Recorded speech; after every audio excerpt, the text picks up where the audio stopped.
పాది తలా ఒదిక్కు తయారయ్యి ఎవ్వనికి వాడు బల్లాలు తీసుకొని ఈపులో ఒడుచుకునే పరిస్థితి వచ్చింది.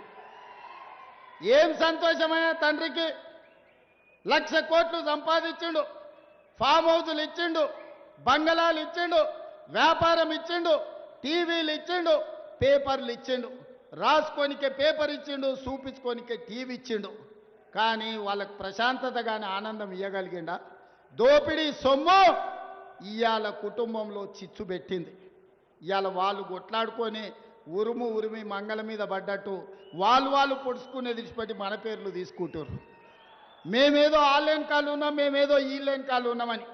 నేను ఒక మాట చెప్పదలుచుకునే, ఎక్కువ చెప్పదలుచుకోలే. కానీ 2023 డిసెంబర్లోనే ఆ కాల నాగును మీరు కట్టెతో కొట్టి చంపారు. ఇప్పుడు ఆ సచ్చిన పావును చంపాల్సిన అవసరం నాకుందా? బీఆర్ఎస్ అనే పామును, ఇది కాలకూట విషం ఉన్నది, ఇది ప్రజలను దోసుకునే అనకొండ అని 4 కోట్ల ప్రజలు డిసెంబర్ 3 తారీఖు నాడు బండరాయితోని మోది ఆ కాలకూట విషమున్న కాల నాగును ఆయల్లనే తెలంగాణ ప్రజలు బొందబెట్టిరు, మాడ వలగొట్టిరు. ఇక సచ్చిన పావుని ఇవాళ నేను చంపాల్సిన అవసరం ఉన్నదే? మీ పంపకాలలో పంచాయతీ వస్తే కుటుంబ పెద్ద దగ్గర కూర్చోండి, తెగకపోతే కుల పెద్ద దగ్గరకు పోండి, అక్కడ కూడా తెగకపోతే మంత్రగాని దగ్గరకు పోండి.